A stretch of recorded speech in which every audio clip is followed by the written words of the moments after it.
the life force expresses itself. His uplifted wand is a symbol of his ability to direct the natural forces with which he works. Also of the Hermetic axiom, that which is above is as that which is below. The horizontal H represents dominion, strength, and control, and is also the mathematical sign of infinity.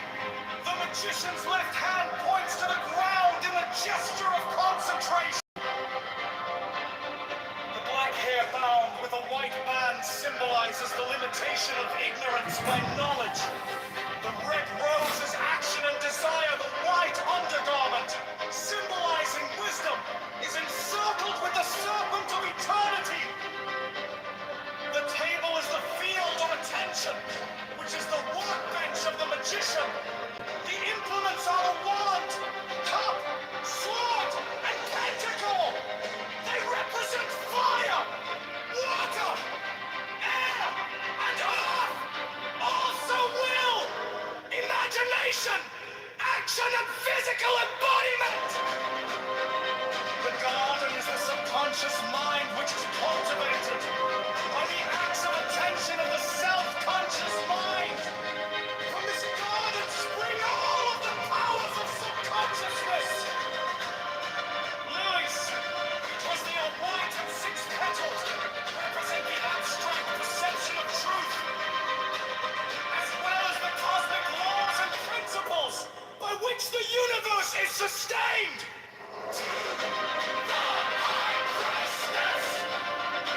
The astrological attribution of Kitover is the moon. The moon is a reflector of sunlight, and thus is a symbol of reflection, duplication, as in a mirror. Like ideas, the crescent moon is cup-shaped.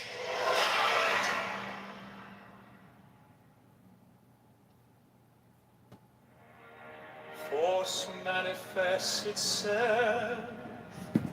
The little dog symbolizes the intellect, the merely reasoning mind. He is a faithful companion, but must have a master. Magician. The title refers to man as the director of the force, by which he transforms his consciousness and reaches the stage known to occultists as initiation. The number one, which is geometrically symbolized as a point, means concentration, attention, a limiting of the field of activity. This refers to the practice, which is absolutely indispensable to all aspirants for truth. Until you have learned how to concentrate, you cannot perform the great work.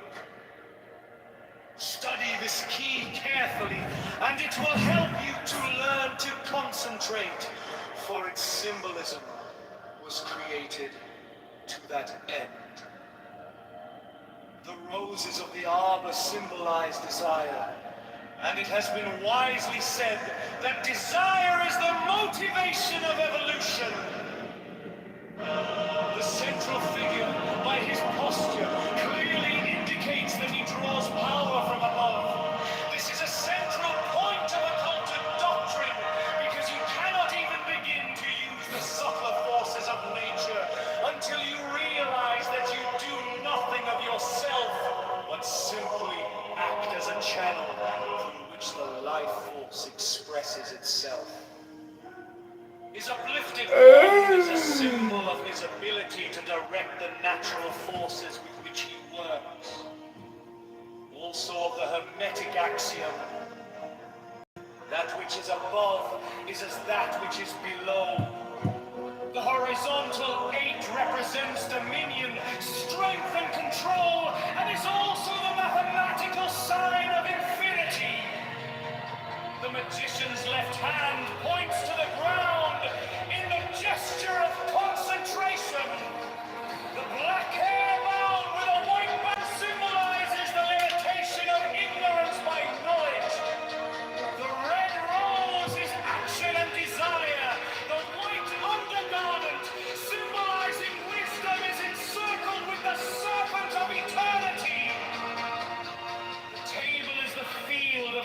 dimension, which is the workbench of the magician. The implants are the wand, cup, sword, and pentacle. They represent fire, water, air, and earth. Also will, imagination, action, and physical embodiment. The garden is the subconscious mind, which is cultivated by the acts of attention of the self-conscious mind. From this garden spring all of the powers of subconsciousness. Lilies, because they are white and six-petaled, represent the abstract perception of truth, as well as the cosmic laws and principles by which the universe is sustained. The high priestess. The astrological attribution of Kitover is the moon. The moon is a reflector of sunlight, and thus is a symbol of reflection, duplication, as in a mirror, and ideas. The crescent moon is cup-shaped, and force manifests itself. The little dog symbolizes the intellect, the merely reasoning mind. He is a faithful companion, but must have a master. Magician. The title refers to man as the director of the force by which he transforms his consciousness and reaches the stage known to occultists as initiation. The number one, which is geometrically symbolized as a point, means concentration, attention, a limiting of the field of activity. This refers to the practice, which is absolutely indispensable to all aspirants for truth. Until you have learned how to concentrate, you cannot perform the great work.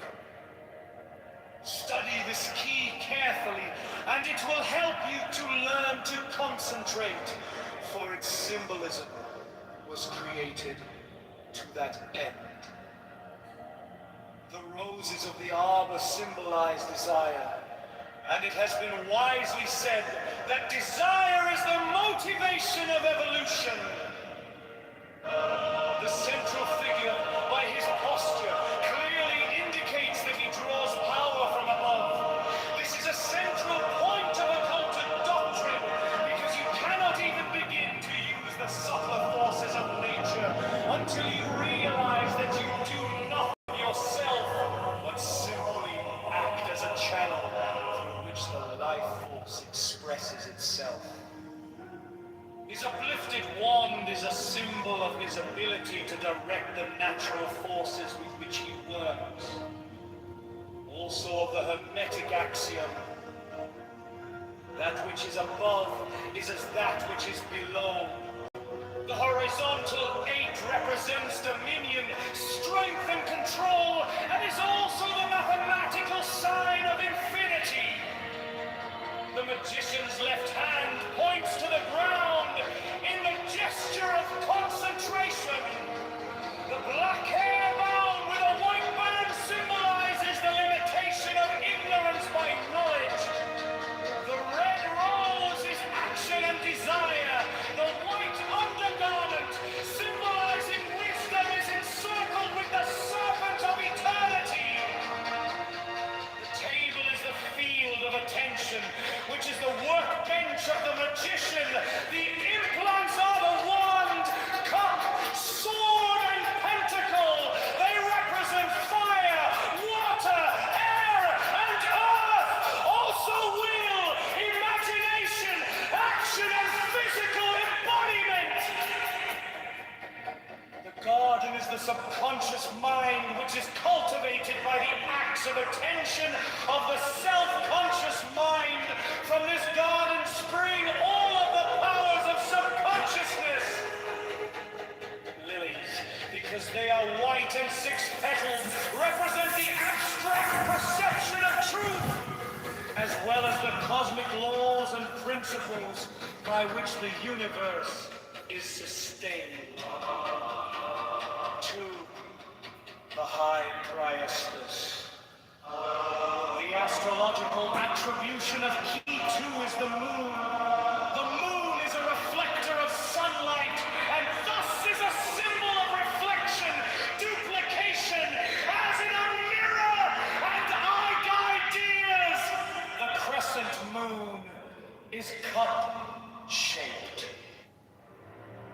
Force manifest itself. The little dog symbolizes the intellect, the merely reasoning mind. He is a faithful companion, but must have a master. The magician. The title refers to man as the director of the force by which he transforms his consciousness and reaches the stage known to occultists as initiation. The number 1, which is geometrically symbolized as a point, means concentration, attention, a limiting of the field of activity. This refers to the practice which is absolutely indispensable to all aspirants for truth.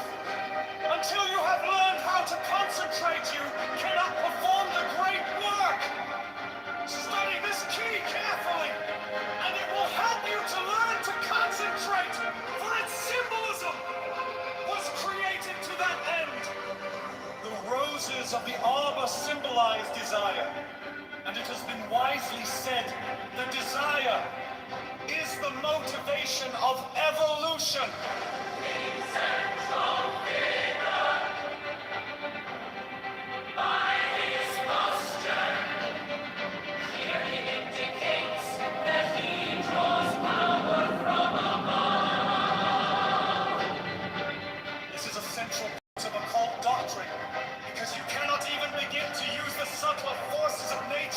Until you realize that you do nothing of yourself, but simply act as a channel through which the life force expresses itself. His uplifted wand is a symbol of his ability to direct the natural forces with which he works. Also of the Hermetic axiom, that which is above is as that which is below. The horizontal H represents dominion, strength, and control, and is also the mathematical sign of infinity. The magician's left hand points to the ground in a gesture of concentration. The black hair bound with a white band symbolizes the limitation of ignorance by knowledge. The red rose is action and desire. The white undergarment, symbolizing wisdom, is encircled with the serpent of eternity. The table is the field of attention, which is the workbench of the magician. The implements are the wand, cup, sword, and pentacle.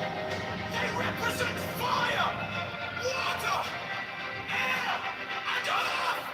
Also will, imagination, action, and physical embodiment. The garden is the subconscious mind which is cultivated by the acts of attention of the self-conscious mind. From this garden spring all of the powers of subconsciousness. Lilies, because they are white and six-petaled, represent the abstract perception of truth, as well as the cosmic laws and principles by which the universe is sustained.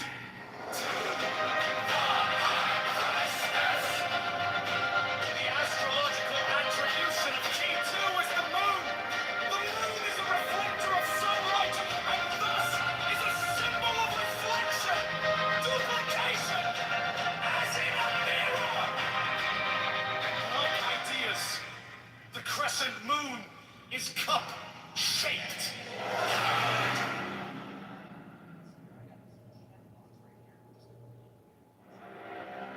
Force manifest itself. The little little dog symbolizes the intellect, the merely reasoning mind. He is a faithful companion, but must have a master. The magician! The title refers to man as the director of the force by which he transforms his consciousness and reaches the stage known to occultists as initiation. The number 1, which is geometrically symbolized as a point, means concentration, attention, a limiting of the field of activity. This refers to the practice which is absolutely indispensable to all aspirants for truth. Until you have learned how to concentrate, you cannot perform the great work. Study this key carefully, and it will help you to learn to concentrate, for its symbolism was created to that end.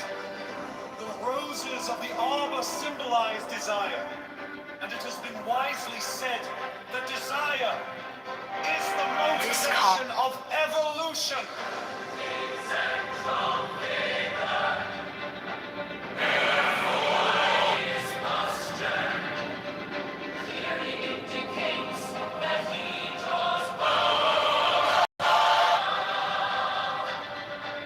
This is a central point of occult doctrine, because you cannot even begin to use the subtle forces of nature until you realize that you do nothing of yourself, but simply act as a channel through which the life force expresses itself.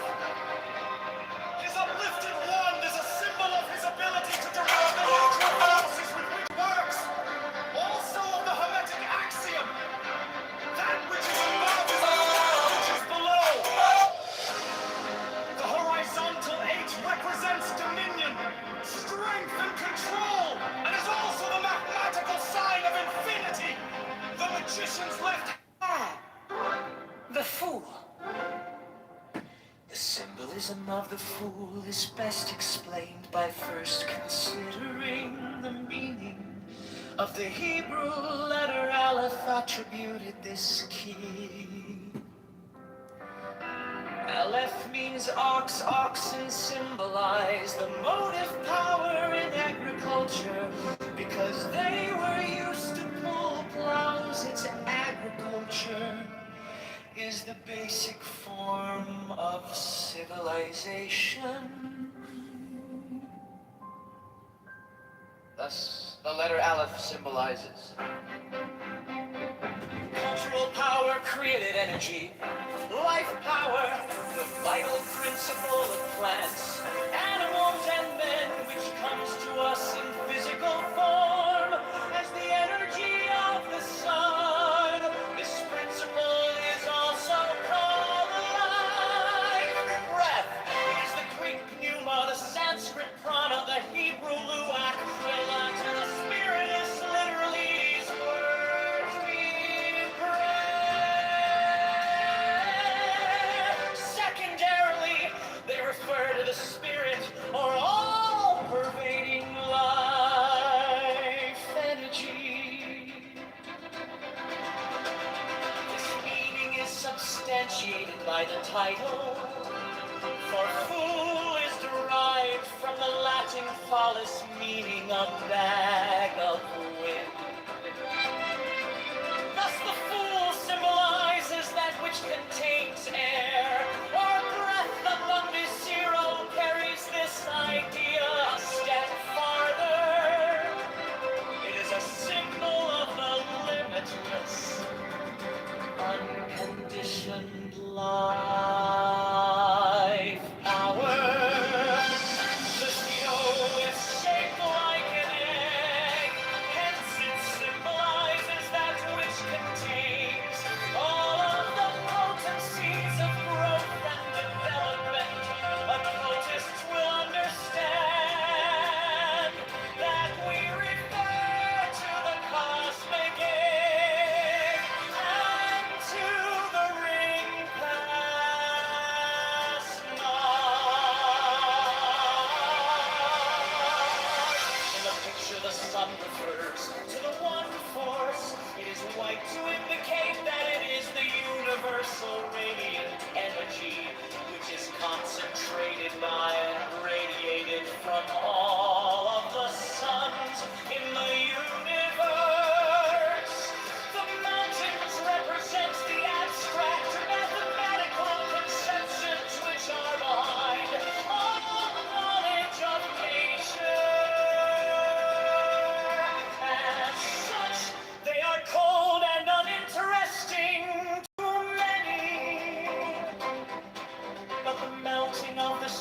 upon the peaks, feeds the streams that make fertile the valleys below. So will the principles of ageless wisdom feed your consciousness and make fertile your mental imagery, thus transforming your life. The fool is eternal youth. He shows that the one force never ages, is always at the height of its power. His attitude expresses confidence and joyful aspiration. The wreath around the fool's head symbolizes the vegetable kingdom, also victory. The wand is will, the wood is memory. The white rose represents purified desire. The fool's garments consist of a white undergarment, a black outer one which is lined with red. White is purity, truth, and wisdom. It is covered with the black of ignorance and delusion, which is lined with passion, action, and desire. It is covered with the girdle having 12 ornaments, 7 of which are showing. This girdle represents time, and astrologers will find the contemplation of this symbology of much interest. The wheels which ornament the outer garment are 8 smoked. They symbolize the whirling motion by which the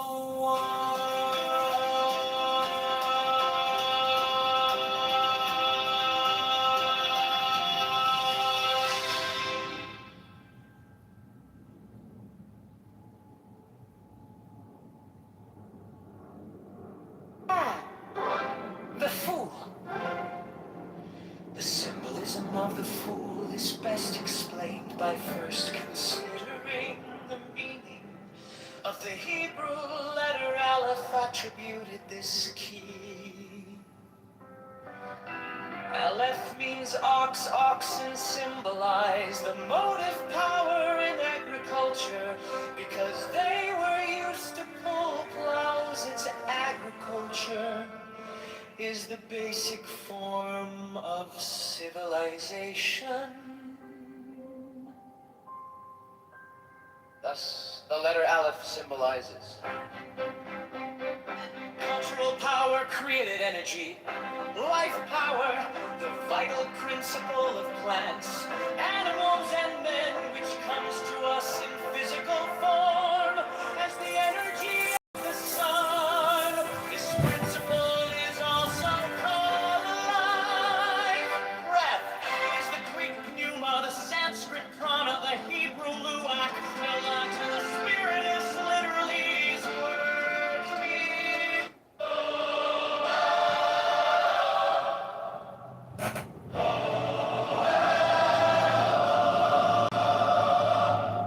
Therefore symbolizes receptivity. These properties are those of the subconscious mind. You will be able to see readily that the factors of reflection and duplication are essential to the faculty of memory, which is symbolized by this key. The universal substance has been called by some modern scientists mind stuff. Occultists have known for ages that the universe is really made up of mental energy. This primordial substance, known to the Hindus as Prakriti,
of reflection and duplication are essential to the faculty of memory, which is symbolized by this key.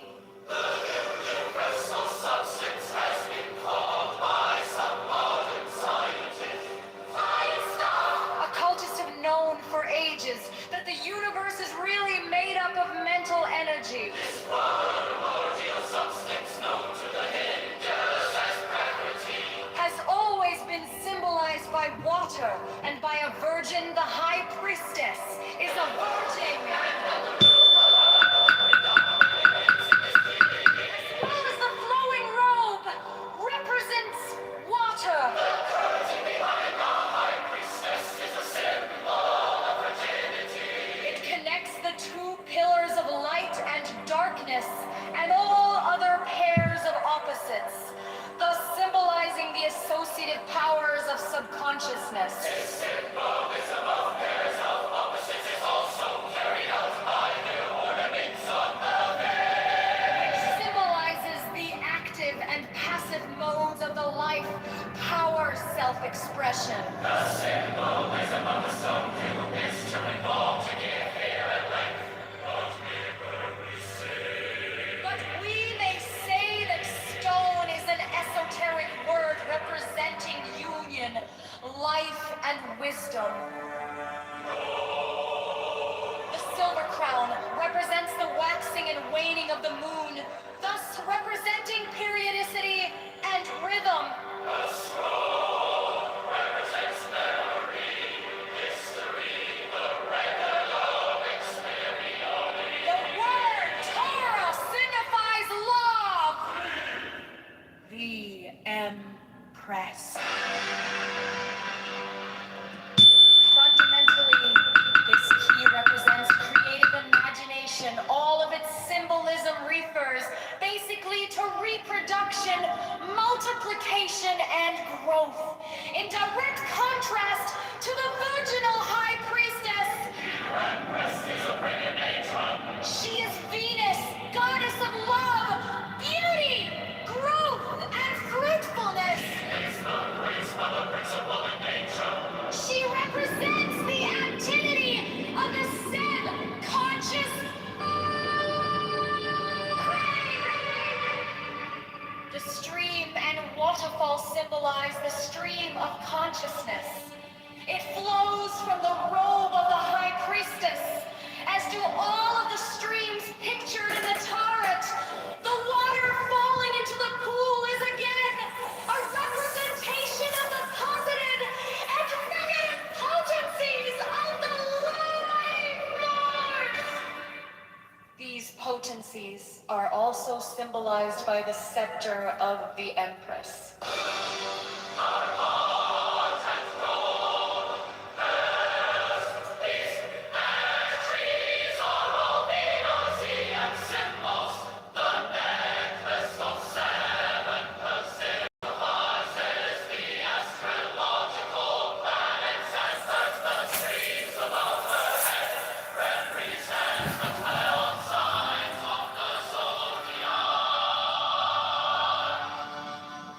For the Emperor.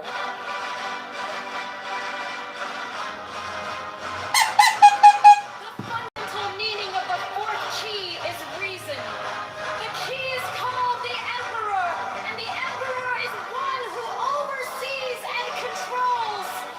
This is the basic function of reason, for by it we supervise and control our daily activities. Vision is also attributed to.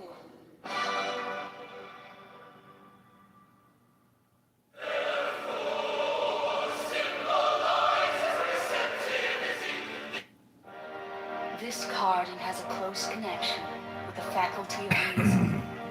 When we consider reason's insight or mental vision, physical sight is also meant here, and the orange background is symbolic of the sun, source of the light by means of which we are able to see. The mountain represents the fiery activity of Mars and Aries, which are attributes of this key Aries, is also symbolized by the ram's heads on shoulder and throne, and Mars by the steel armor with which the Emperor is clothed. That ornament the helmet are also astrological. The globe is a conventional symbol of dominion. This globe and cross, like the circle and tau of the scepter, symbolize the masculine and feminine potencies of the radiant mentor energy, or life force. The purple flaps over his armor hint at his rulership, since purple is the color of royalty. 5. The Hierophant. Hearing is the function assigned to the Hierophant. The Hebrew letter Vav means nail, and is also the conjunction and.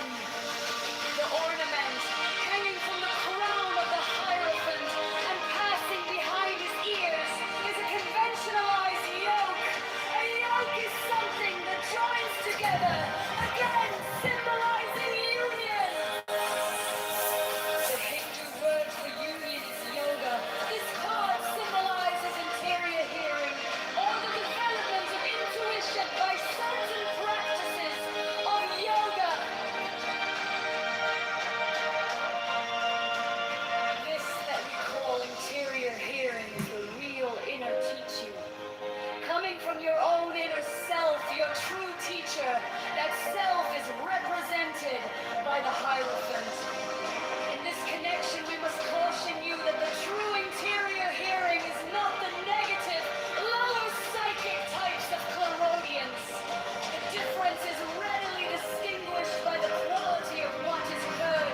Intuition is above reason, but never contrary to it, and it never urges you to do an unethical or selfish thing. The pillars represent the law of polarity, or the interplay of the pairs of opposites.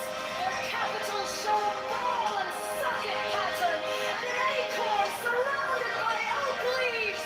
This symbolizes the union of opposites. The design of the boards of the crossed keys is a bell. This symbolizes sound vibration used in hearing. It's also a hint that sound has a practical value in unlocking the gates of your inner temple. The two ministers who kneel before the Hierophant represent desire and knowledge, as indicated by the roses and lilies on the garments. 6. Discrimination is the keynote of the sixth key. Its symbolism graphically portrays sharp differences. The letter Zayn means a sword, which is an instrument of cleavage. To this key also is attributed the disposing intelligence. And disposing means, literally, to pose.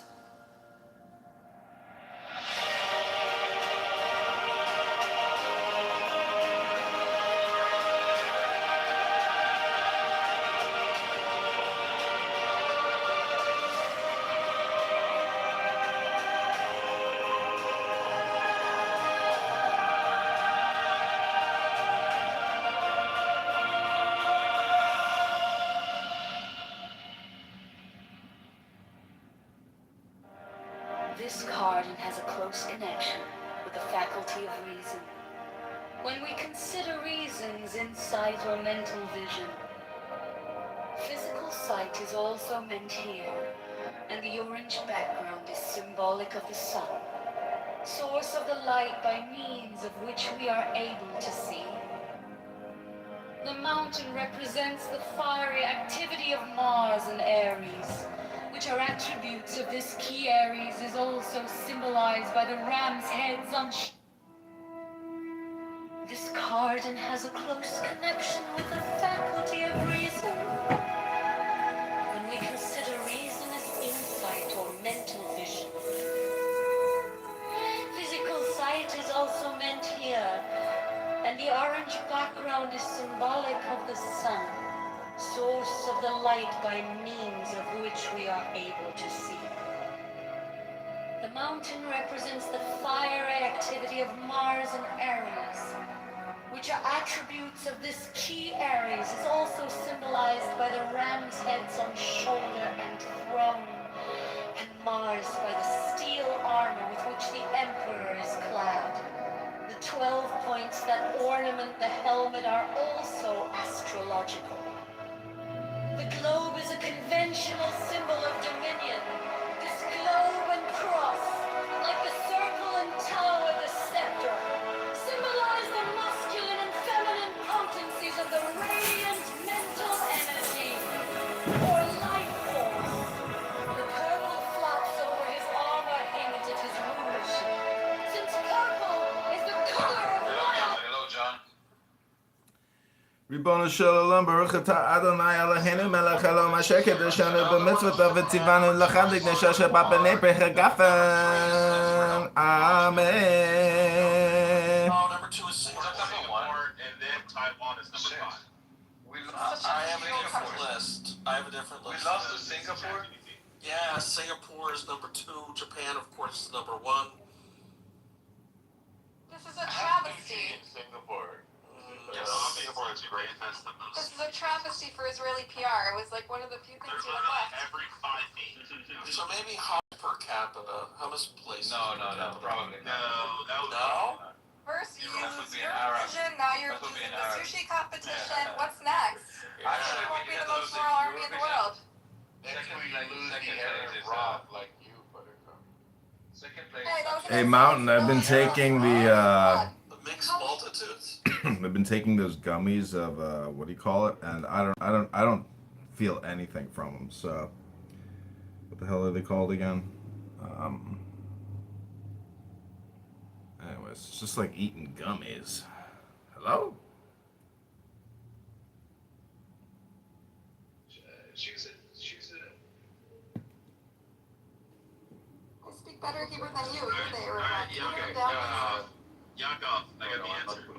Okay, that's your word. Give him a warning at least. A normal, no Israel is insult. number 1 per capita by a mile. Then What up, Nick?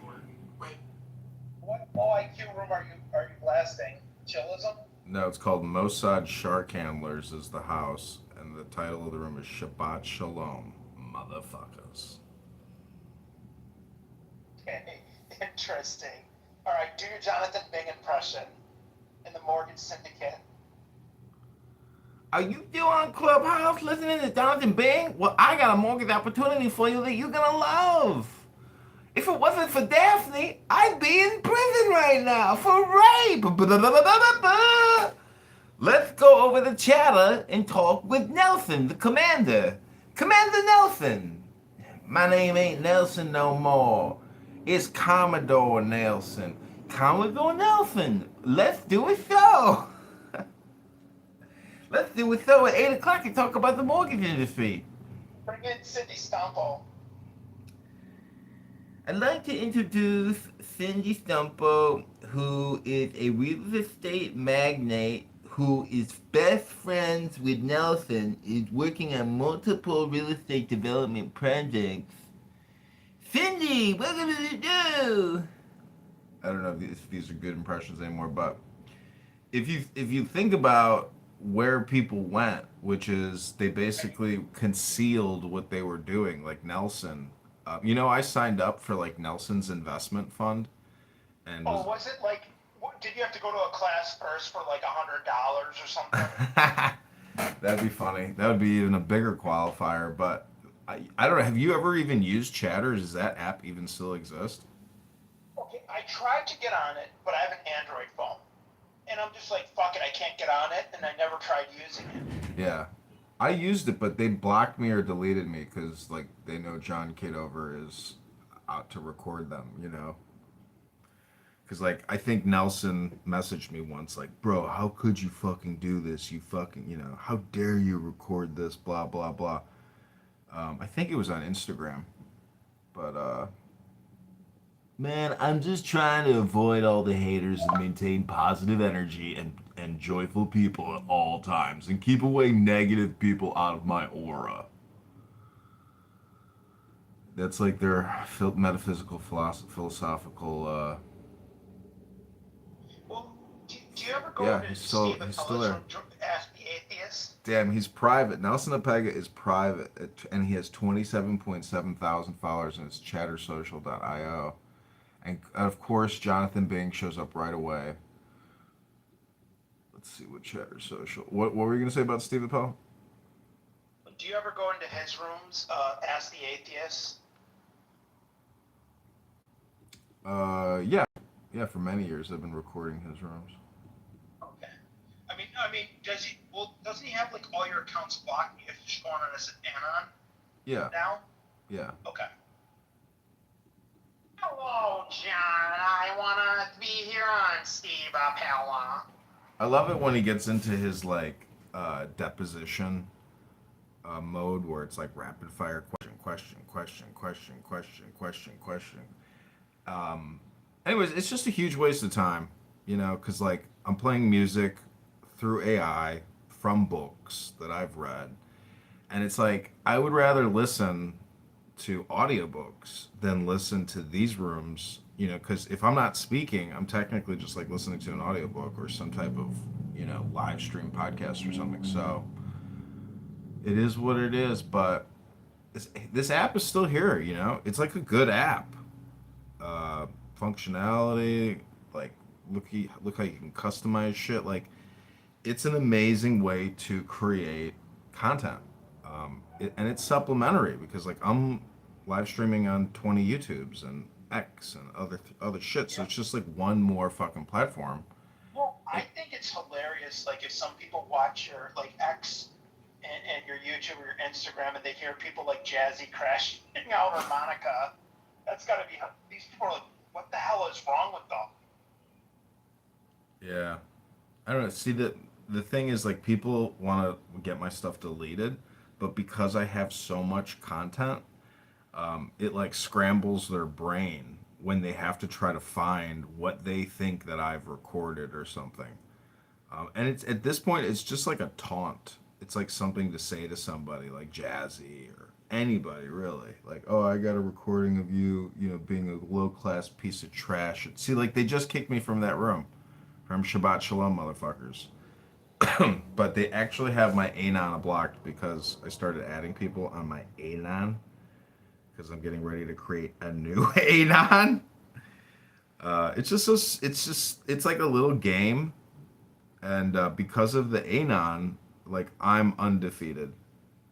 Because generally, if I'm even in a room listening or talking, I already have an Anon in there to immediately catch whatever is there after I get kicked. And it's really interesting. The thing that tickles my feather the most, probably creates the most dopamine, is when a room is about me and they're roasting me. Like that's when I'm collecting gold, because that is truly when you've created slaves, and that you're living rent free in their brains, like toxoplasmosis from a pussy cat.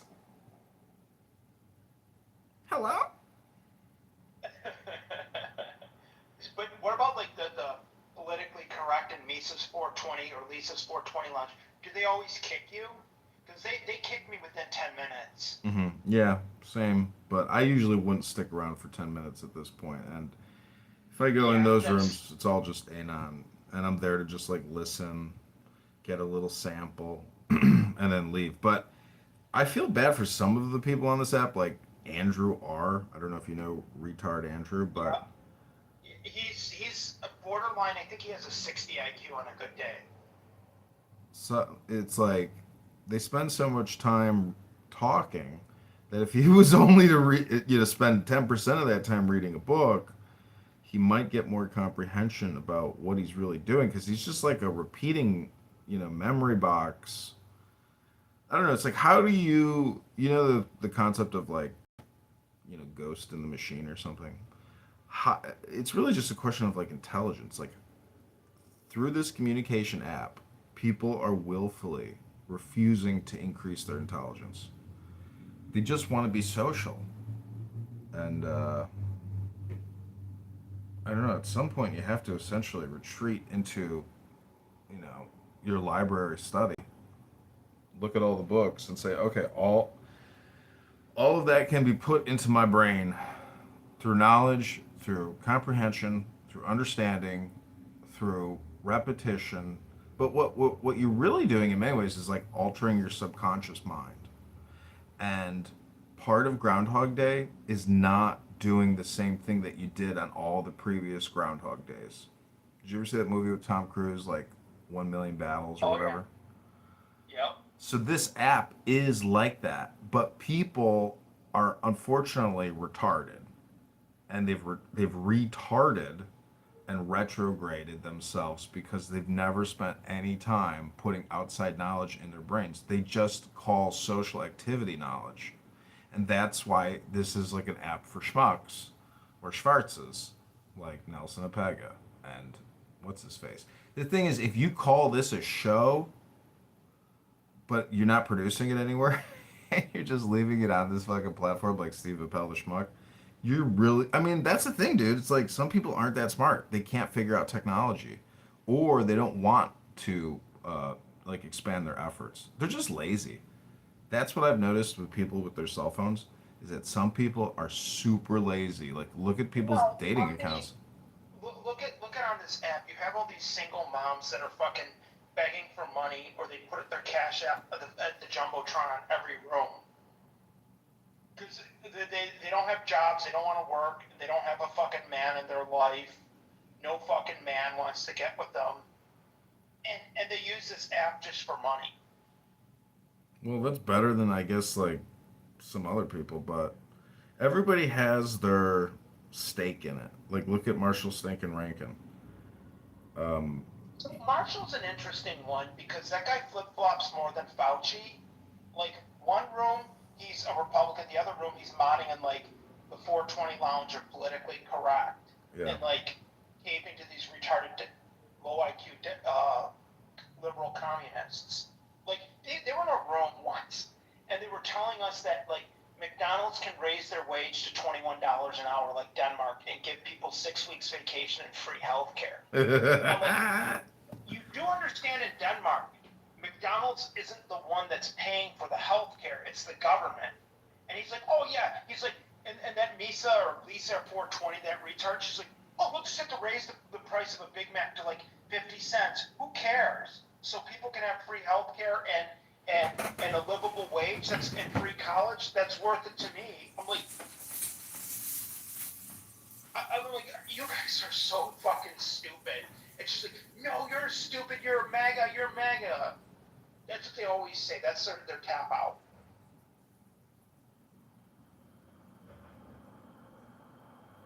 Denmark offers people like $50,000 a year to work at McDonald's. Why can't we should be able to do that too in America? Okay. You know what's... I was thinking yesterday, I was like, technically there's like only two modes of people now, whether it's on this app or in the real world. And like you said, it's like the accusation is like, you're MAGA, fuck Donald Trump. And it's basically A team, B team. You know, it's baseball game politics.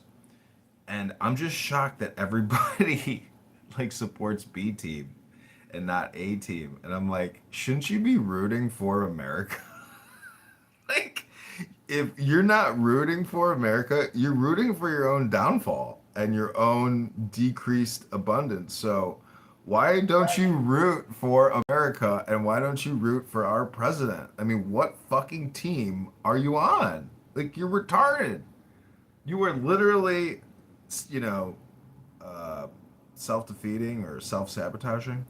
Like, that's the problem with America, is that B team baseball politic position that everybody seems to take. I mean, even in the wars, the amount of money they spent and the strategy and the tactics, let alone like, fuck, we know how ruthless and brutal guerrilla warfare is. Like, why would we nation build when we could have just guerrilla warfared our enemies and withdrew, you know? Because just look at Afghanistan, bro. I mean, the fucking Taliban run that shit. We left them $50 billion in equipment and weapons. I mean, it's like, what the fuck? It's like the 54th state of America after Ukraine or something. I mean, Ukraine is Well, actually technically, like, we do have multiple. I mean, Puerto Rico's not really a state, and neither is Guam or American Samoa. But technically, we own that. We own those islands. The lowest IQ people on this app have to hang out either in politically correct, Lisa's 420 Lounge, or chillism. Those people are fucking dumb. so there's like this bill to like integrate, I guess, American benefits with U.S. or Israeli soldiers or something like that, or it's like they want to do some kind of like binding agreements with military protections and transfers or whatever. We are now, just like 2 years ago, they announced that we're taking over the Ukrainian pension payment system, like in the whole country and the military, etc. So it's like, dude, Ukraine is the 51st or 53rd or 55th fucking state. Like that's on our fucking budget, and it's like 300 billion plus a year. So,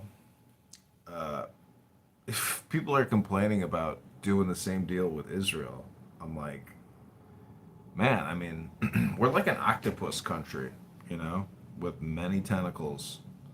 And if you're an octopus, it's better to have a, a lot of tentacles because, you can grab more things.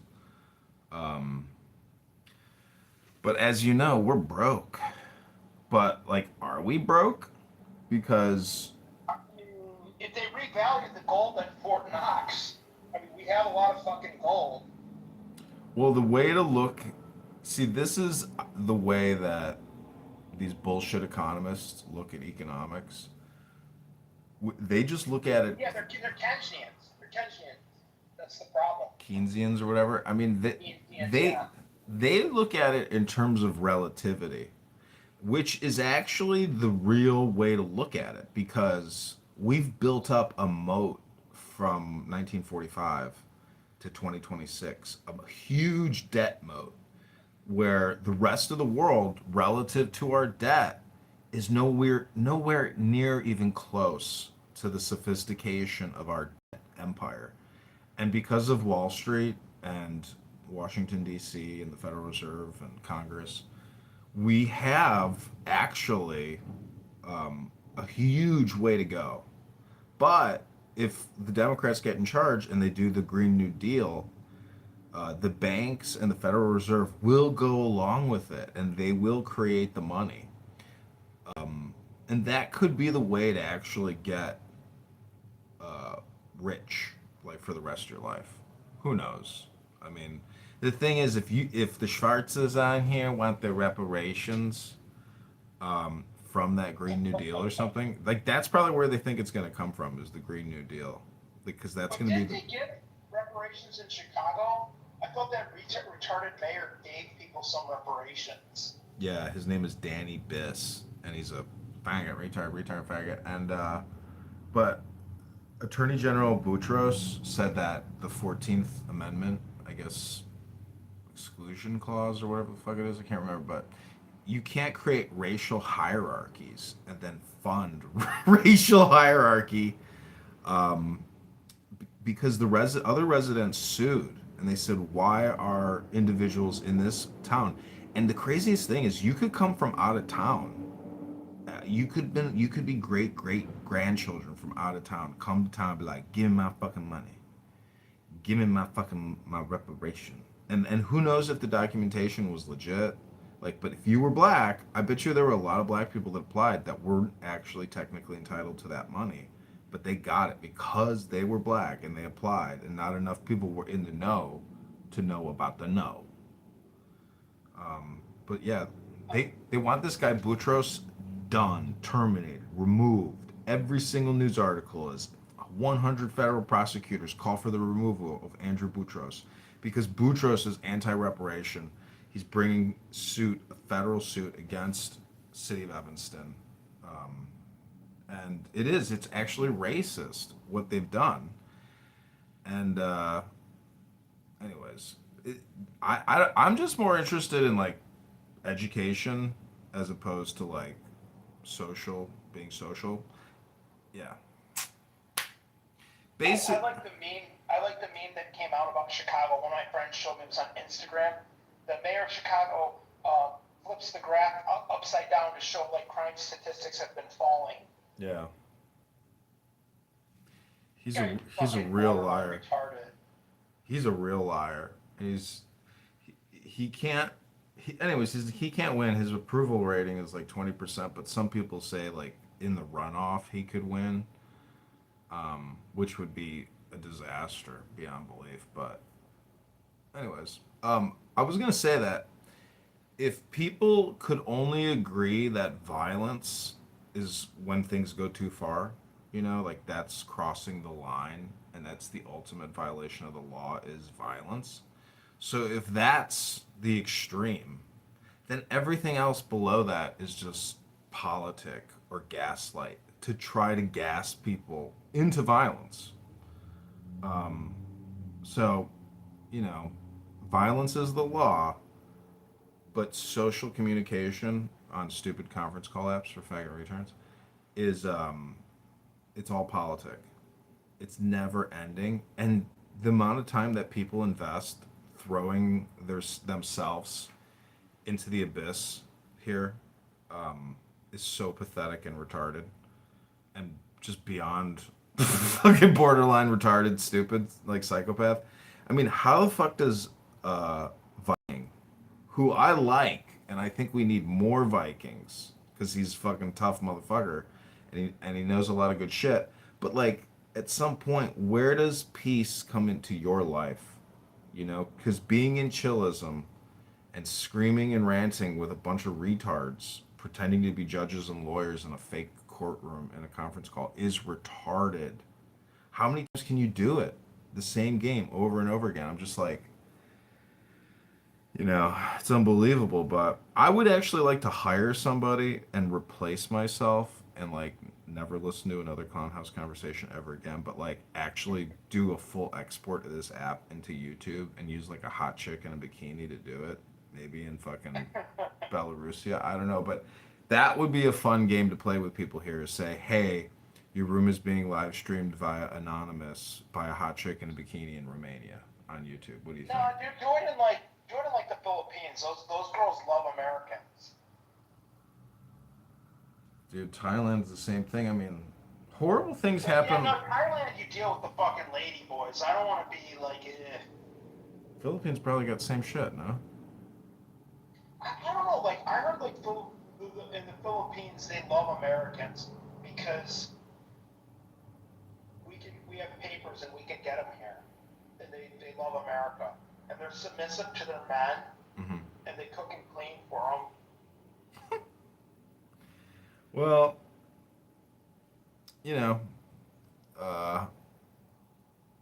I've been to Thailand, and I've never been to the Philippines. I do have a friend that has been to the Philippines, but he's kind of a pedo in my opinion, and I don't think I'd want to go there. But I have seen there is actually a Filipino grocery store near me here in Chicago, and there's like this little Filipino bakery, and oh my god, one of like the girls that works the cash register is so cute, and I'm just like, wow, you're like really hot. I would come back here just to see you again. Right. But inside the grocery store, they have solicitations for buying condos, I guess in Manila, like brand new, nice. Oh, they're trying to sell. Yeah, they're trying. Well, but the thing is Philippines is so cheap. There was a guy that told me I was on a flight to Las Vegas, and his family's from the Philippines. He was telling me like you can get a nice beachfront like hotel, and it's 4 or 5 stars. It's like $90 a night, and like a meal at a restaurant there is like $6 with a beer. He's like, it is so fucking cheap. Just the problem is to fly to Manila, it's like $2,000. So. Interesting. Yeah. Well, I'm not taking any vacations. Thailand is so fucking cheap too. Yeah, that was the type of pricing that I saw in Thailand was $90 for the hotel, $6 for your street dinner. But yeah, there's people that go to Bangkok and like go 5-star all the way, and you can live that ultra extreme luxury lifestyle in Thailand for less than you can obviously in every other major U.S. city. So if you're already balling, like you could super ball over there, but you're super balling in a third world country. So you're driving a Rolls Royce Yeah. or a Lambo, a Ferrari, and there's like people in tuk-tuks banging into your luxury car that don't speak English. Um, Well, Vietnam's the same thing too. It's like I talked to like a family when I was in Aruba, and they said, yeah, we were vacationing in like Vietnam and Cambodia, and he's like, again, he said like the hotel there was like $70 a night, and it was 4-star. The meal was like $8 at a restaurant. He's like, it is so fucking cheap there, and you're getting like beachfront property. And he's like, you go there with like 100 grand, you live like a king. well, what's interesting is when you listen to these passport bro rooms, there's this one guy, Christian Lamar. Do you know him? He like ran for Yeah, Arizona. I know Christian Lamar. Yeah. I like a lot of the stuff he has said that I've heard. But I think he's also like this Colombian passport bro type guy. And it's like when you hear them talk about their game or like what they're doing, like I know this guy who's an older gentleman. I guess he like, sleeps with sugar babies. And I just read about this guy in Florida who told this girl on Hinge that he was going to give her $1,000, and she came to his house or whatever at the Villages, the senior citizen retirement center, and she wasn't down to beg, so she called her friends and was like, "Get me the fuck out of here!" And he's like, "Bitch, give me my money back." And so he chased him in his pickup truck or whatever, and like ran him down or whatever. But I stopped reading the article. But I'm just saying, like, if you're in Colombia and you're sleeping with prostitutes and you're talking about your lifestyle on Clown House, to me, that seems like you're not really very happy. And kind of wasting your time, in Colombia. And it's dangerous, I mean, I could see it being safer if you're like a black guy, maybe you're not gonna get fucked with. But in Colombia, if you go there and you're swiping right on Tinder, Hinge, or Bumble, and you're meeting random women at random bars that you've never been to, expect that your future will not end well. It could be a mystery magic thing, and you're gonna get married and bring her back to America. But have you seen that show 90 Day Fiance? Yeah. Oh yeah. I'm It, the guy that found the girl in like Panama, Jasmine and Gino. So what's really funny is they live here right in Michigan, uh-huh. about like 20 minutes from my house. I think she's left though, Jasmine, but I think I've seen them before at like the grocery store. It would be so funny to see Jazzy on there. See, Jazzy's too smart though, but like the Egyptian men, oh my god. Holy shit. Do you know that one actor, the Egyptian actor dude with the older white woman? I heard that they're still together or something and they got married. How the fuck is that possible? He's so insanely mean, and Yeah. ridiculous. But if you are dating a chick and you're watching 90 Day Fiance, what does that say about you and your chick? That says you guys got no fucking priorities. And you guys are fucking losers watching losers on a television network while you're wasting your time watching fucking retard losers be dysfunctional on a television. How functional is it to watch a dysfunctional relationship show? What does it say about your relationship? Hello? Well, how about the one where the guy, I think when I was in Grenada, like at night, I was just flipping through channels. I was watching some episodes, and there was that guy he dated, found a girl from Indonesia, and he had to convert to Islam to marry her. There's a guy like that on this app too, Avery Cosmos or Costco. He went to Indonesia and lived there for a while and met a wife, and he had to convert to Islam to marry her. I'm like, you're fucking stupid. Well, converting to Islam's pretty easy. I mean, you don't have to like get a circumcision. Right. Or do you? I don't even know what you have to do. Like, I don't even want to know. But why the fuck would you convert to Islam? Because like she's not gonna marry you unless you're a fucking Muslim. Like they're fully theocratic. Right. But then you have, how about Dr. Sarah, who used to be a Muslim from Iran? Ugh. The crazy one. Can you do your impression of her? She's another one. She's a highly annoying person. She's like another chalkboard. Do you know who Emrose is? Yeah. Emerald. She is by far, in my opinion, the most annoying person I've ever heard in my life. She's Sarah is like slightly below her, but Emrose is the queen, the empress of social How audio about, torture. how about Cora? That girl told me, she's like, my boobs are so big, I had to remove it. I'm fucking gorgeous. Guys under 30 want to fuck me. I've been married. I've been married 24 years, and I run a successful business doing government contracts. So I go on her Instagram, John, and I see her. I mean, she's not like totally horrible, but she's not that great looking. She has no pictures of her so-called husband that she's been with for 24 years. And then she was claiming that she had breast cancer, and she started a GoFundMe for $5,500, which she told me she was filthy rich. Saying that, like, I can beat up any guy. I used to be a bouncer at a bar, and guys would just look at me and know that I could throw them out of the bar, and they would just leave because they were that intimidated by me. Yeah, Cora's a wretched, stupid cunt. Yeah, people really dislike her, but I'm basically like to get emotionally upset with these people. See, this is like the game that I've been playing for so long where they hate me or like they'll call me a troll. But if someone is projecting troll onto me, that person is a troll as well.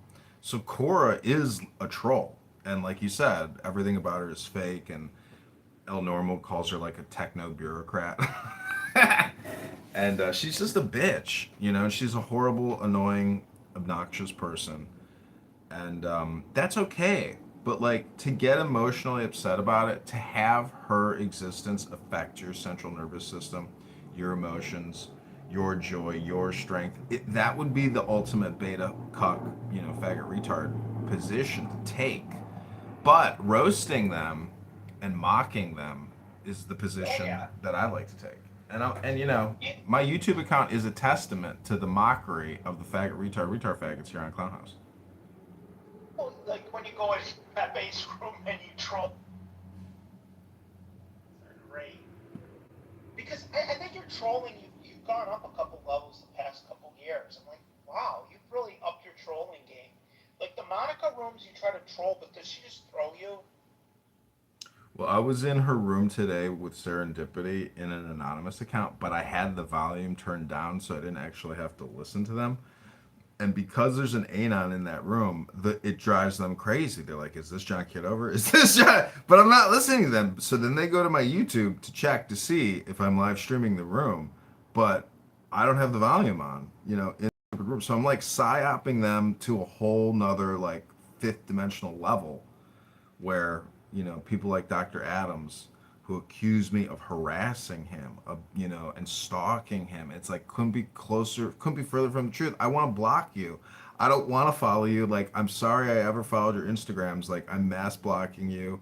I don't have your number, and I just happen to be, you know, cruising on Clown House, and there you are. But I don't know. Like, it would be great if this app shuts down for me personally, and then I could just move on, and I would be like the sole source depository historian of this awful godforsaken app. And it's only a small part of it because the trenches, the ghetto rooms are so vast that to me is the treasure, you know, the treasury of Clown House is if somebody, like I said, could export every one of these fucking miserable rooms onto YouTube. But because there's so much profanity and violation of community guidelines in terms of service, a lot of this app can't even be exported because it's that sick and demented and horrible human behavior. I thought on YouTube, if something's like really bad, they warn you. Like, hey, warning, this is adult, whatever. Yeah, but if your account is already registered as an adult, you don't see any kind of warnings that this is like for adults only. Okay. Yeah, I have like a couple Google accounts there that I can just go on, and sometimes I troll those retards that try to sell you their products, but it's really funny, the ones that try to push the products on the app. They do not like it when you go there and you troll them or tell them that it's fucking false. They're telling lies. They'll just remove me. But they don't want to be called out of their bullshit. Remember Mobile Makers on the app? The guy that did a $20 million Ponzi scheme? Yeah, they're for a penny deal he has with Netflix to make a documentary about. I don't know that guy Mogul. He got charged for a $20 million Ponzi scheme, and I know a girl on here that got scammed out of over $2 million because he's like, yeah, I'll give you like 20% returns on your money. I'm like, and you just fucking signed up for that on Clown House? I'm like, that's crazy. You don't give it. If you want to invest some money with them, fine. Start small, like $3,000, $5,000, whatever. But you don't do $2 million of your properties. People make irrational decisions, especially around romance.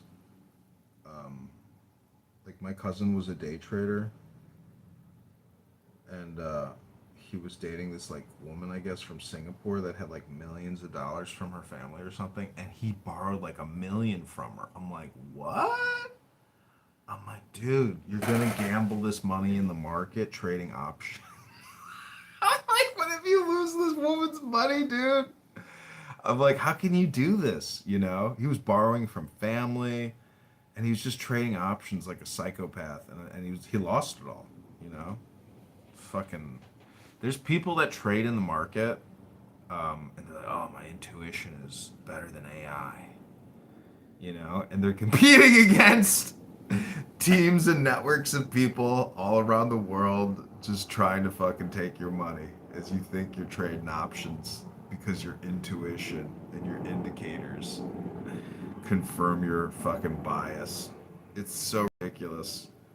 If you think that like you can go into a casino and win and beat the house, like you just don't understand how retarded you are. And your position versus like the position of the house and the marketplace. You know, the market makers are the eternal winners. And in that network, there are suckers and people getting drained. And they don't even know they're getting drained as they're getting drained. So, this app is basically the same thing with social behavior. And it's fucking God. It's like, it's amazing how much I've recorded of people exhibiting the same behavior over and over and over and over again. And the green bean thing and kicking people and blocking people and all this like petty little juvenile behavior. That's Monica. You removed me from every room because I blocked her and I removed her because Sig would always mod me up in the masculinity mansion. So as soon as he'd mod me up, I'd remove Monica. She went on this big telegram rant about me in there, and like nobody responded to her telegram rant. I never did, and I was like, I'm not even gonna engage with this retard. But she takes the app like so fucking seriously. She did a room of herself talking about whether you should remove a person or whether you should block a person. Like, are you this fucking bored in life? It's really lazy. It's laziness, it's boredom. You could be a fool and a knave. Like that's the thing about this app is you don't know just how like brain rotted out people are behind this cell phone screen. So it's like your judgment is very harsh because like you're actually not giving people enough grace or credits for having brain rot. But you, as the person engaging in Monica content, is also retarded, faggot, faggot, retard. Like, that's part of the retarded situation where there's just so much retardation to go around. We have an overabundance of brain rot.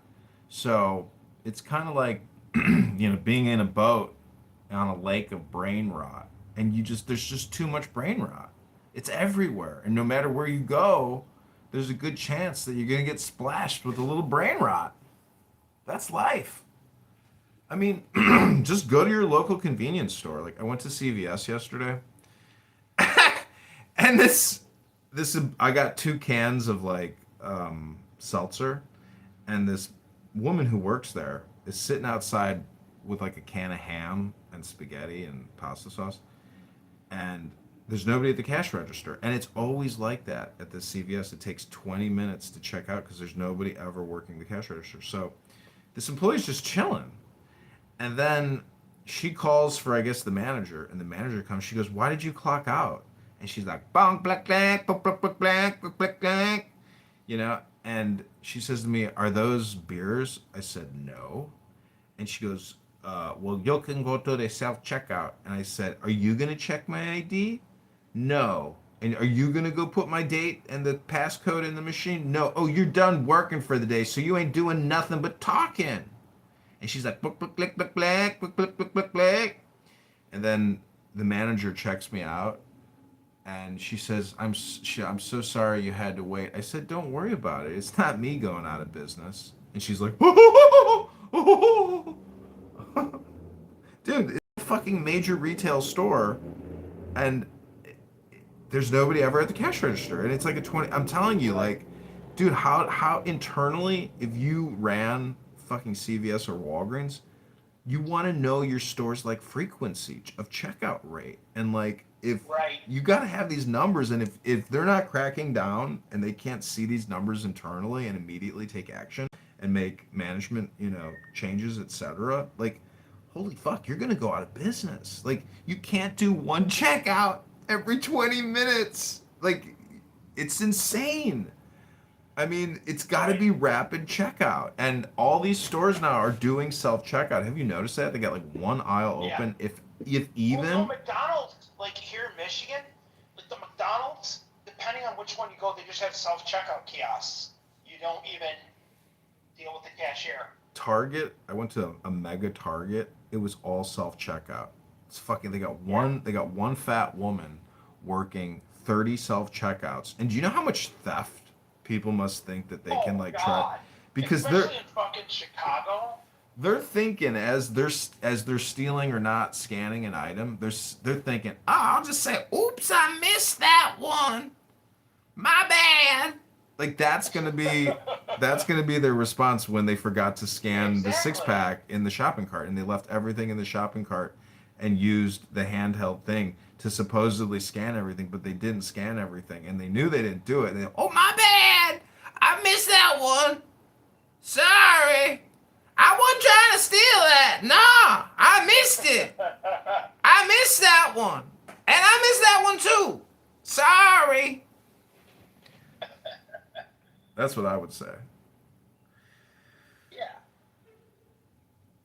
So how do these stores think that self-checkout is like a good thing? I don't know. Like, I used to work at Home Depot like 20 years ago when I was in college, and our operations manager was telling us, she's like, "No, I like these self-checkout because we were a new store, and we didn't have self-checkout like the first year I was there." And our ops manager said, "Well, they did studies and retail studies, and it actually involves less theft." I'm like, I don't see how, especially at Home Depot. Like, yeah, you're gonna scan like the big thing, but you're not gonna scan your screws if you're buying like new drills or tools or whatever. These contractors can rip you off like left and right.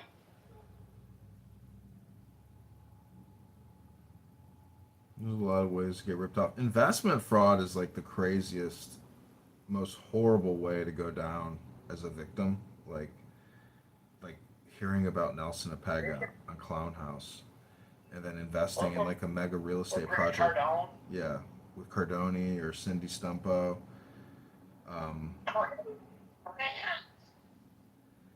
See, the thing is, it's not all that much different than investing with like JP Morgan Chase, but at least you have the guarantee that you know you're investing in a product that you yourself even consume. Like before you invest with Cindy Stumple, shouldn't you at least own one fucking share at Coca-Cola or Ford or like a real manufacturer as like the basis of your fucking portfolio, the basis of the economy of like, top brands? Well, the thing is with Cindy Stampo is, I thought she was just a real estate developer, and she just builds really high-end luxury homes. She's a lifestyle coach. When Her daughter's like taking over the business or something, and her son does some sort of detailing business. I went out with this chick. I don't even know what she said. She said she was like a CPA or works in accounting or something, and she said she wants to get out of that and go into coaching full time. I was like, "You want to coach?" I'm like, "Life coaching?" She's like, "Yeah, I want to be like a life coach consultant," and I'm just like, "Well, clearly you're not a fucking CPA or an accountant working like in any capacity if you're gonna ditch that, which is supposedly paying your bills." And I said, even calling yourself a coach is like, you're a little late to that scam game, whatever the fuck that was. I mean, she could have been just like projecting onto me, like maybe even kind of what I'm doing or something with all the content and social media and shit. But I don't know. There's a lot of chicks out there that just want to float and like find a guy to support them. I don't know. There's just a lot of people that, oh my God, it's just like the cell phone is like their partner. They will never be able to disconnect from their cell phone life experience. And if you've ever gone out on dates or like dated somebody for a couple weeks or a couple months or a couple of years and you just observe like their cell phone life behavior patterns, you realize you're not necessarily in a relationship with like a fully awoke, like awakened person or aware person or mindful person. They're like concealing things from you in their cell phone, and like their whole universe like is in that cell phone.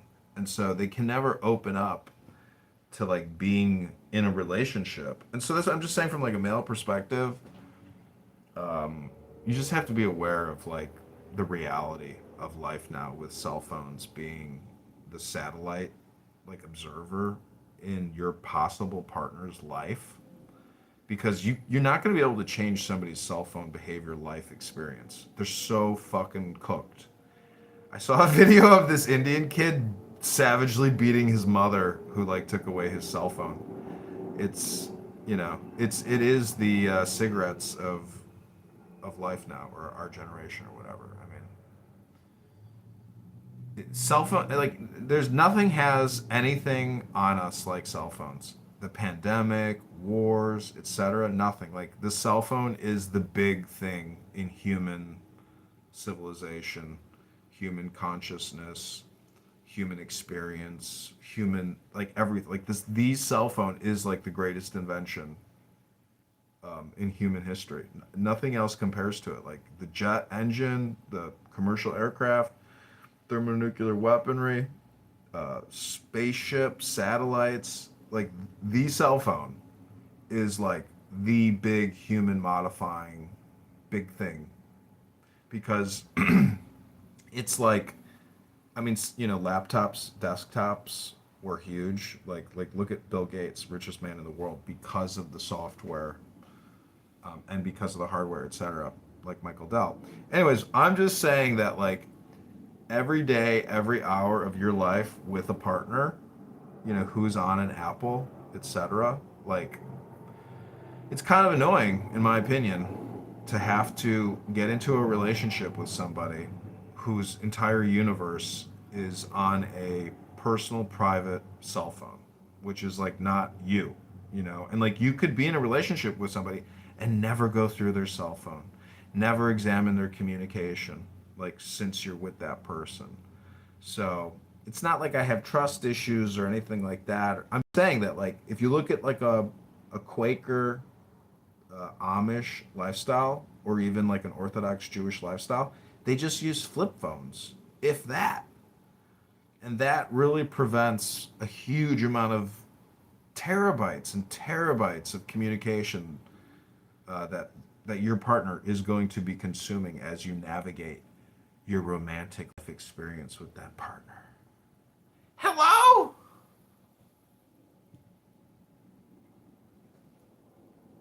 And Clubhouse is like another platform app on that person's cell phone, which, when examined, the partner who doesn't use Clown House would always say, I wish he or she would just delete that fucking app. Am I right? Am I wrong? I think I'm right.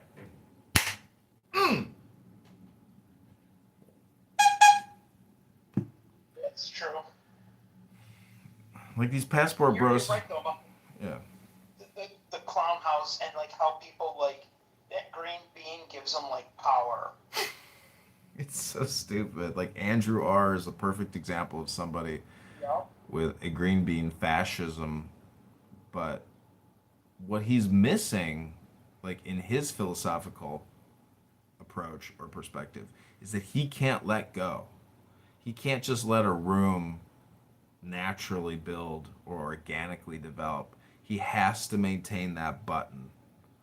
Life is actually just, at this point, it's buttons. Like imagine being in the military and you're launching, rockets or weaponry. Basically, you line your finger up on a fucking button and you go fire, fire, fire. Because all you're doing is it's like being at a gas barbecue, and hitting the ignition for the spark to ignite the. It's like fire, fire, fire, fire. Like life has become a button push video game. Somebody has to design the systems, obviously, but the end user is just hitting buttons. So we live in a button surprise, like attention industrial complex. Clown House, in my opinion, is like a good example, not at the forefront, but a good example of a platform of just fat people pushing buttons and getting a new dopamine, like with every button push. Fat ass retard faggots on this app who don't go to the gym, don't read books, but are on here talking all day long with other fat ass faggot retards. You don't have to be a fat ass, but you are a faggot retard faggot.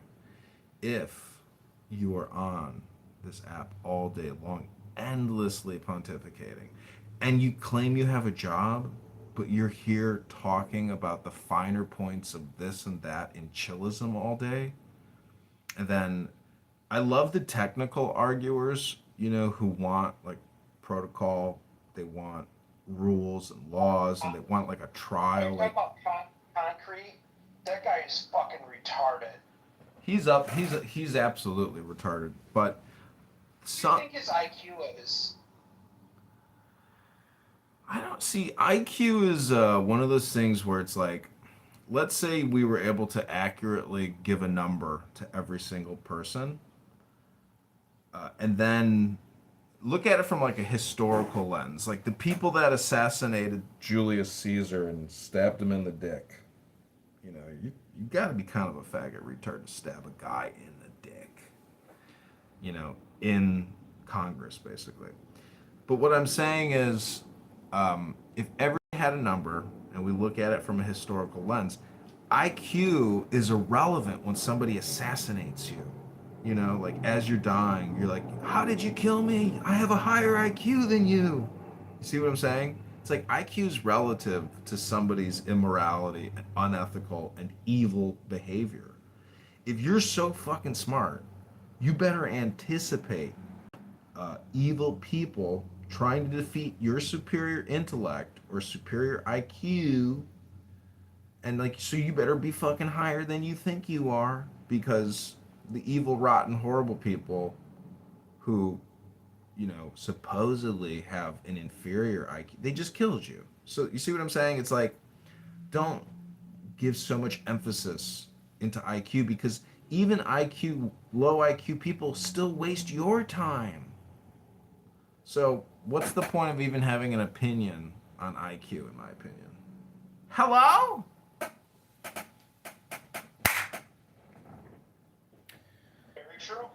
We got Stinny in the other room, in the Empress Tarot Kabbalah and the Church of Buttercup. But they just, honestly, those two just lurk in the audience. They don't ever say anything on stage. They just hide in the chat. Yeah, maybe they're smarter. I you know, again, I'm interested in education. Even this conversation right now is just like, it's not an act of charity or grace. Like, I like you. I think we have interesting dialogue and content for my podcast. And I hope God strikes down Nelson Apega and Jonathan Bing and Grant Cardone and Cindy Stumpo and 100 other people, including Marshall Rankin. I just want to quote Marshall Rankin and say, "That's not the topic. Get to the topic. Stick to the topic." Stinny, welcome to the room. Hey, what's going on? Hey, I'm sitting here talking with Nick in Debate the News. Tarot Magic the Empress. Oh, cool. I want to tell you that someone on TikTok is doing what you do here, but they're getting paid. Like, they basically go live with an audiobook on meditation, etc. Mm-hmm. And they have quite a lot of people in the live on stage. Cool. Yeah. So look into it, because, Yeah, let me just open TikTok and just be like, yeah, there it is. Yeah, I'll send you the link. Once I find it again, the live, I'll send you the link and you can check it out. But the dude just puts like audiobooks on, transcendental meditation, Zen, stuff like that. Yeah. So. Yeah, some people got, that algorithm juice. But it would be cool if I got paid for content. That's what I'm saying. Like, why are you wasting your time over here? Well, I just look at this as another platform to distribute, but I think the unfortunate thing is I've become like invested in the 100 personalities on this app that I like regularly record. And the fact that I'm blocked, gives me more rocket propellant to continue my harvesting activities against faggot retard fat asses that love wasting all their time. It's just something about the game that I'm playing that I can't stop playing because other people won't stop playing. See what I'm saying? Like, right. this chess game, I get that. yeah, there's no checkmate here, and people can just keep coming back.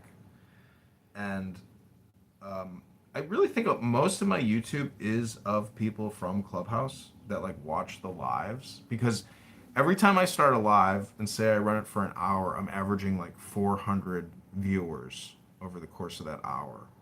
And I think many of those viewers are Clownhouse users because I drop the live links in the chat in all the rooms. And people comment. Some people comment like, "What are you listening to? Like, what app is that?" That's another big question. Because look at the room right now. Do you see any Clubhouse verbiage or branding? No. So every room. If Clubhouse was smart and they weren't run by faggot retards, there would be a fucking Clubhouse logo in this fucking conference call room that you're chatting with me in. But it's not, because it's run by faggot retards for faggot retards. This is the FR for FR, not FUBU, but faggot retard for faggot retard. Like, that's why there is no Clubhouse branded imagery on your stupid faggot retard screen. Yeah, they're not very good at marketing at all. Yeah, they're like autistic faggot retards, Yeah, but okay, so once I find the link, who do I send it to? Like, where do I send it? It's just one of your many accounts? Yeah, that's the thing. It's like, send it to me, and if I see it, well, that's great. If I don't see it, well, we just had the experience on my YouTube about the experience, and I think that's just as good. Are you making money off of YouTube? No. No. How do you make money off of faggot returns? Do you have a good... I don't know. How would YouTube advertisers say, hey, look at this faggot retard's YouTube account. He's recording retard faggots. Let's send this guy money for all his work recording faggot retards. No, big major corporations don't want their products displayed on top of faggot retard content. That's what I found. Yeah, and you're very limited too with TikTok and YouTube on what you can say. Like you have to talk like a, I don't know, like a retard. You can't say rape. You can't say what are some other words? Murder, kill, that stuff. Yeah, suicide is You a have to say word that like you grape, definitely can. unalived, schmurdered, schmecks. It's stupid. Yeah, it's this app's chat filter on what you can and can't say is actually really good, isn't it? Because like I've spammed the chat so many times and it's like, holy shit, I can't say that. Like it knows. It's very good. Retard anymore. You can't say retard. You can't say bitch. You can't say tard. You can't say tard. Why is tard not as emotionally gaslighting as retard? And that's why I say faggot, retard, retard, faggot, because like there are only 3 words you can't say in the English language: the N word, the R word, and the F word. And if you say retard, faggot, N word, like yesterday in a room, I was being accused of using the N word. I say I didn't use the N word. I just said retard, faggot, faggot, retard, and they said no, you said the N word, and I was like, no, that was you using the N word. Yeah. Yeah, I've never heard you use that word. I very rarely, like, I called Adams an N-word, F-word, N-word the other day because, like, if there is one person that I know on this app who is a faggot, it is Dr. fucking Adams. That is one faggot, or a retard faggot. Like, he's up there in terms of, like, highly annoying, obnoxious people that I've spent way too much time listening to, echoing in my fucking brain. You know what I'm saying? Faggot, retard, Yes, yes. And that's why you always get the hello from him, because he's always like, hello? At the end of his, rants. Like, what are we doing here? Hello? He said yesterday that I was a big back in the making, and like that was funny. Like he's got his moments where okay, like we could work with this. This is funny. This is great. But then there's other times like when he's my antagonist and he's trying to run me off the road and kill me, that I'm like rolling down my window and screaming back like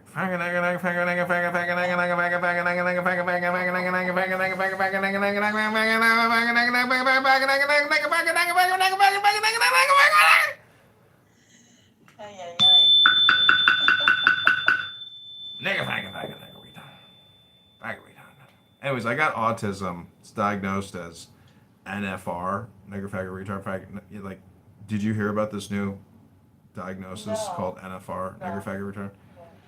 No. Yeah, it's put out by the APA. It's called NFR, nigger faggot retard, and people suffer that specific Tourette syndromes now. Yeah, I was gonna say it sounds more like a vocal stem or Tourette's. Oh man. By the way, Jonathan Bing is on TikTok now. I guess him and Nelson got into a huge fight. Really? Yeah, so he's off of Chatter. So now Chatter is really on its last leg. Oh, you mean Jonathan Bing was holding up Chatter with one leg? Pretty much. Doesn't that already mean it's done? Like, if that's what's on a platform. But now it's really, really done. You know what's amazing? It's like people go on other platforms and then like YouTube or Clown House or X and they say, I have a platform. It's like, no, you got an account, nigga faggot retard. You have an account on a platform. You are not the platform, nigga faggot retard. And so, But anyways, thanks for sharing that little tidbit because I would love to see, because he's probably invested a lot of money in Chatter. Yeah. I would love to see it just like shut down. It probably will. I mean, there's hardly anybody on it. Just nigga faggot retard. Except for that little click from Million Marathon. Like Cindy Stumpo's still on it. Grant Cardone shows up sometimes. And there you are. And there you are. No. I only went in there because... No. How did you know? Oh, I found out out through Clubhouse, and then I still have the app. Oh. So I went in and listened to all the tea, and then left. To the tea? Yeah. Yeah, I got the tea. That Jonathan went over to TikTok. Oh. Because basically what Nelson did was reinvent the wheel. I mean... He did? Yes. Yeah, like he thought he had this big new concept when it was just basically a TikTok. I mean, have you ever heard what Nelson Apega talks about and just like listen to what the content is that he puts out as like an entertainer? I mean, how many hours do you think you've heard Nelson Apega speak in your life? Oh my God, too much. Oh my God, too much? Too much. So yeah. it is like a you problem, right? Yeah, it is. 100%. Look, I'm on this app because I became invested, sitting in the audience listening to people like you, like Dr. Adams, Jazzy, Pepe, you know. So yeah, that's why I come back. But there's no one really over there on Chatter to keep me going back. It was boring.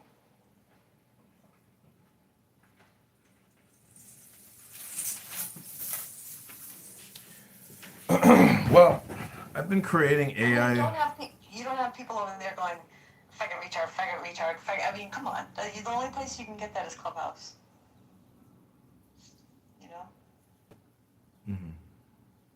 So who are you, and how fat are you? I'm nobody, and I'm a huge big back.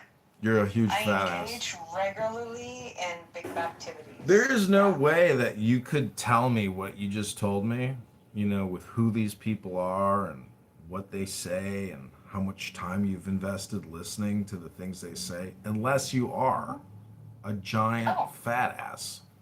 Yeah, yeah. Wow. I never listen to Clubhouse while I'm in the pool or in the gym or on a walk or a hike. I never do stuff like that. I'm always just, you know, engaging in big back activities. Big back activities. Wide back, double Yeah. back, triple back. Well, Yeah. that's great. Have you done anything creative in your big back life? Creative, artistic wise? What the fuck? You don't know what the Yeah. word creative means? Of course I do. Yeah, I do watercolor, I do clay, I do wire weaving. I've worked with acrylics, resin, you name it. Typical big back activities. Mm-hmm. Well, what a wonderful world. It And really I'm broke is. too. I have no money. I gotta put it out there. Yeah, I'm broke. Yeah, I'm just a big fat loser. Well, strutting with some barbecue. What? I said strutting with some barbecue. Yeah. Do you know what it means to miss New Orleans? I have no idea what that means. I'm poor, but I actually have been there, and I didn't like it. There's a lot of homeless. There was a man on the street, just passed out, pissing himself. Mm-hmm. I didn't know if he was dead or alive. It smelled like urine. It smelled like dank weed. I didn't like it at all. But what does it mean? Oh, it's a Louis Armstrong song from his album, What a Wonderful World. A kiss to build a dream on. Baby, it's cold outside.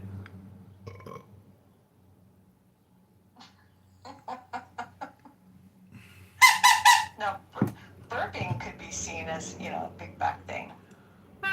Yeah, burping is a sign of big back in the making. Absolutely. Yeah.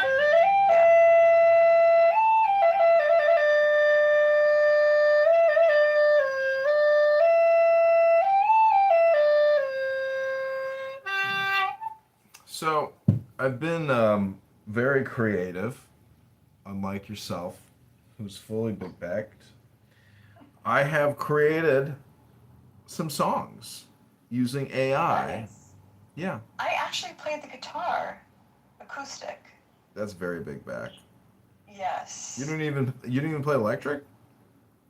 I did for a little bit, but I mean, I'm not, you know, I prefer acoustic. You know. That's big back. All right, well, I want to play you a little song on my acoustic here. Okay. Okay. It's called Faggot, Nigga Faggot, Retard, Faggot, Nigga Retard, Retard, Faggot, Nigga. Co-produced by Dr. Adams and Norman Green in the White House. Big bag! Big bag! Big bag in the making. Hello? What did you do with your life, John, for the past 6 years? Hello? Oh, well, I created a documentary called Nigga Faggot, Retard, Retard, Faggot, Nigga. And we've got the Netflix deal. We signed the contract this morning. Yesterday, I was, what's that faggot retard's name? Derisive.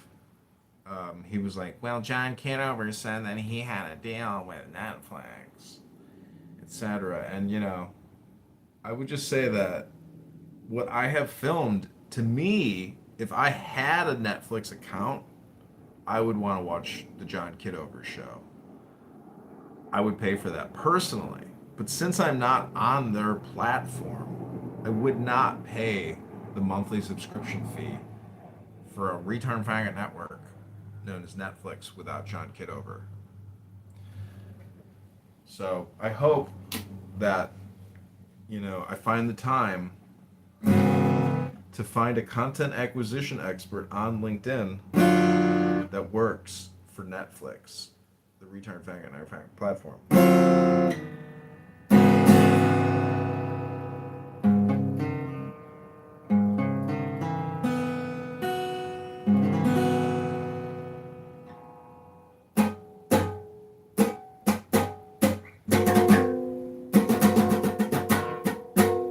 So we have Lollapalooza here in Chicago next weekend, I believe, next week. And I got a ticket for a VIP experience at the House of Blues. It's going to be exciting. My sister texted it to me. She's like, you should definitely go to this. I was like, all right, if you recommend it, sister. So I bought an extra VIP pass to the Foundation Room. The Foundation Room, I snuck up there one day with a friend of mine, is like a uber lush lounge with like all this really cool Eastern Asian artwork, with like really fancy couches and beautiful little tiles. It's just an incredible bar, and it's the Lollapalooza after party. I don't even know how to say the musician's name because he's got like a fucking hashtag or some kind of a symbol in the name. But I'm not going. And I don't really regret it, I guess. The whole thing is to have no regrets. Like Mountain here, he told me to get a bunch of gummies with whatever the fuck the extract is. It's just a bunch of gummies in a jar with a label. Mountain, I've been eating those gummies, dude. I can eat like 6 at a time, and they don't do nothing, dude. It's just a bunch of gummies, bro. It's fucking like a $20 thing of gummies. It's fucking for retard faggots, faggot retards. Might as well just go to the grocery store and get one of those packages, like, you know, gummies, like for the little kids.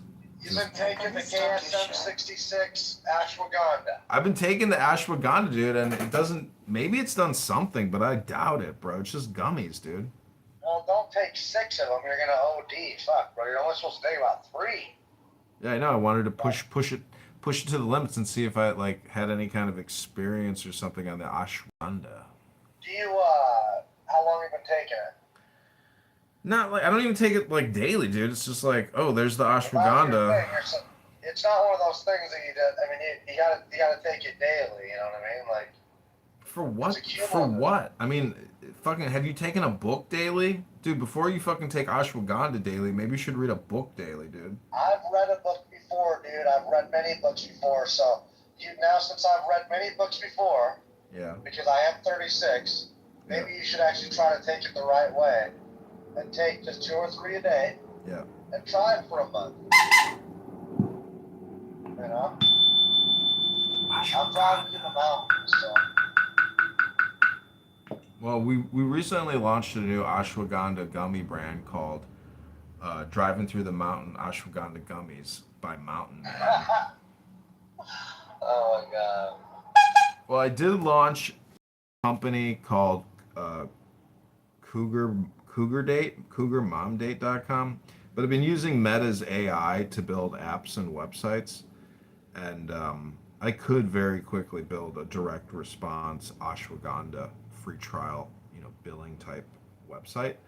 But dude, I'm telling you, Meta AI, like all the websites are changing, and it's all because of AI. AI builds like perfect websites of the highest caliber basically for free, for nothing.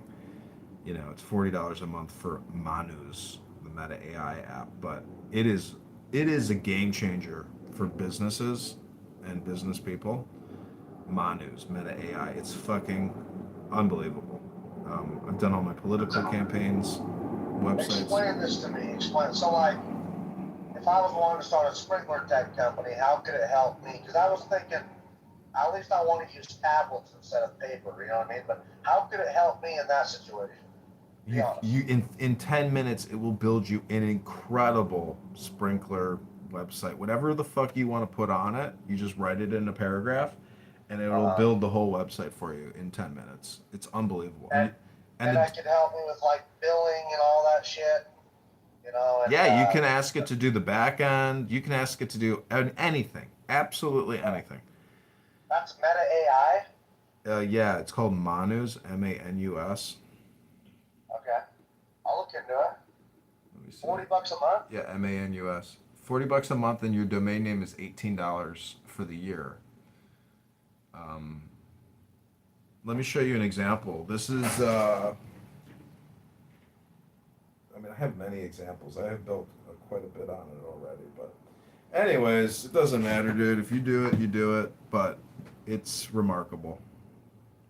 Yeah, no, I'm looking at that. I'm also, I do plastic welding too, and I want to. You weld boats, bro? You're a boat builder? I never knew that about you, dog. I also do repairs, so I do quite a few repairs. But I want to get busier, and I was considering maybe, paying like $10 a month to for ads and stuff. But I mean, like if I was wanting to build a website and stuff, Meta AI, I'll check into it.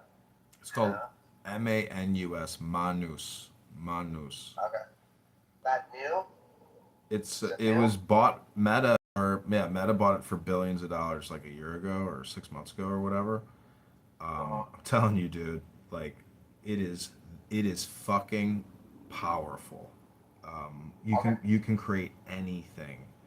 It's apps. Like I've created apps for Android and Apple, but the problem with that is it's not easy to just like deploy the fucking app that builds. Like there's all this bullshit process you got to go through to upload your fucking app. It's a lot of work, and it takes a tremendous amount of concentration that I don't have because I'm a clown house faggot retard. You're not a faggot, but Well, but I'm retarded. I mean, and if I'm retarded, I'm a faggot retard. I'll fit. If you're things. That's all right, man. I don't know. I haven't been spending as much time on this thing lately. That's what people like to say when they come here. They love reminding people how they've been off the app for months or weeks and they don't spend any time. People love making that a topic of conversation, but it's kind of like talking about nothing, isn't it? Because like you weren't here and you were doing something else. Are you going to tell us what else you did?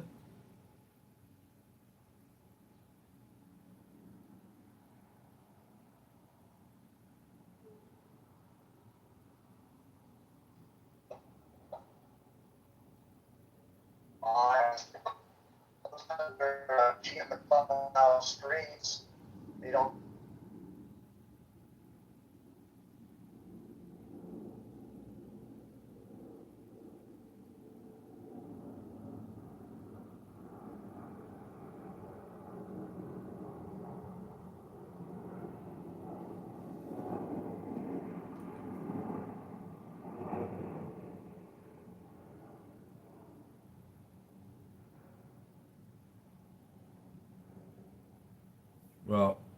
you're driving through a mountain and you've overdosed on ashwagandha and you're in the Matrix, but what a wonderful world. I want to thank everybody for being here. Bucket's got a hole in it, strutting with some barbecue, a kiss to build a dream on. Baby, it's cold outside.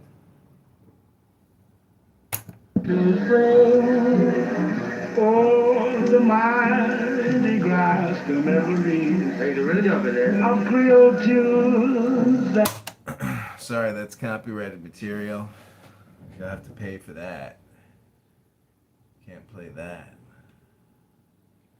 But we do have some non-copyrighted material. I wrote a song yesterday, aka I copied and pasted, and I put it in the AI. Dennis, welcome to Terra Magic the Empress, a new song by the John Kitover Band. If you don't know who the John Kitover Band is, look them